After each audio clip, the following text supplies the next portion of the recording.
morning. Ayan, hulaan niyo kung saan ako pupunta ngayon.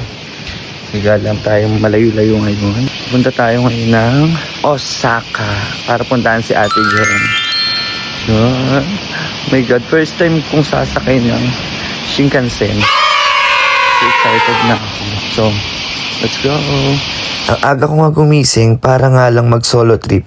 First time kong magsa-solo trip at sa Osaka pa nga. Napakalayo. So dito nga kailangan may wifi ka o lagi kang may internet connection para malaman mo yung pupuntahan mo. Very accessible kasi dito yung Google Maps. So yun yung lagi kong ginagamit kapag pupunta ako sa lugar na hindi ko pa napupuntahan. Sa case nga ngayon na pangatlong punta ko na dito sa Nagoya, Japan, ay wala akong internet, wala akong pocket wifi or wala akong SIM card. So aasa na lang talaga tayo sa mga free wifi na matatagpuan sa mga train stations. At dahil nga malayo ang Osaka dito sa Nagoya, dapat tayong kumain para may lakas tayo mamaya. Pagkakain nga natin ay tinawag na tayo ng kalikasan at agad-agad naman tayo nagpunta ng CR. Nakakatawa nga dyan kasi nakalimutan ko kung nasaan yung flash area lang pala. Scanner siya. At eto na yung mga pipindutin mo kung pag gusto mo maghugas ng puwit na super cute. Na-scan ko na yung QR code at eto na yung printed ticket ko. O tingin-tingin muna tayo kung maganda ba tayo. Ay naku po, napakahagard na talaga. At ere nga ang view dito sa Nagoya Eki habang inaantay ko yung Shinkansen. So car number 4 yung bagul ko. So dito ako mag-aantay ngayon. At sakto nga dumating na yung Shinkansen na sasakyan ko. Actually, kanina pa talaga ako naandyan kasi ayoko talagang mahuli kasi kinakabahan talaga ako. Kasi nga on time sila dito. Ako naman sa Pilipinas noon, lagi akong late. Baka mamaya maiwanan pa ako, sayang ang ibinayad.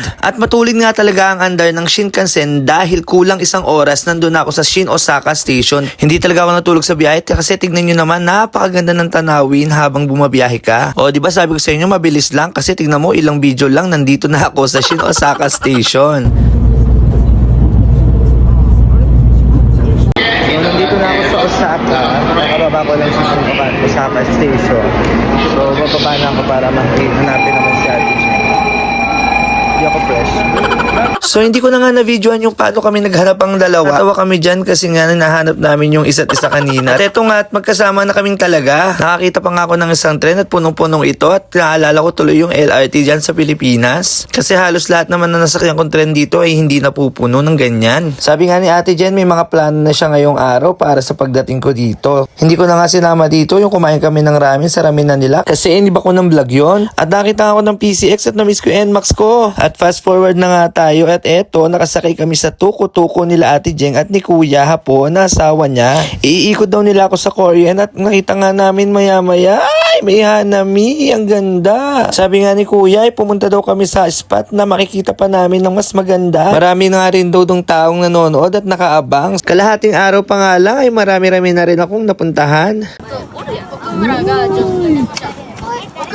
Kanina malapit eh, no? Yan din ba yun, te?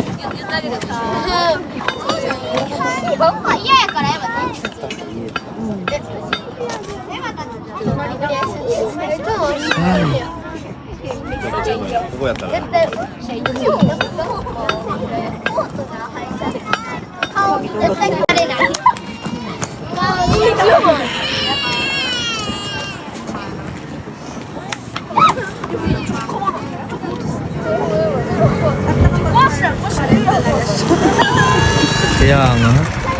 After naming manood ay pupunta na daw kami sa izakaya nila at nagugutom na nga ang bading. Napakabait nga ng mag-asawang ito at sa Pilipinas pa lang na-meet ko na talaga si Kuya hapon at nakainuman ko na rin siya before. Malakas iinom to, tsak mapapalaban ako nito. Namimiss ko tuloy yung best friend ko kasi siya yung nagpakilala sa akin kay Ate Jen at sa asawa niya. Siguro kung nandito pa siya, kasama namin siyang mag-enjoy ngayon at nag-happy-happy dito sa Japan. At eto nga, sinimulan na namin ng bakbakan at ako naman hindi nagpahuli sa kainan.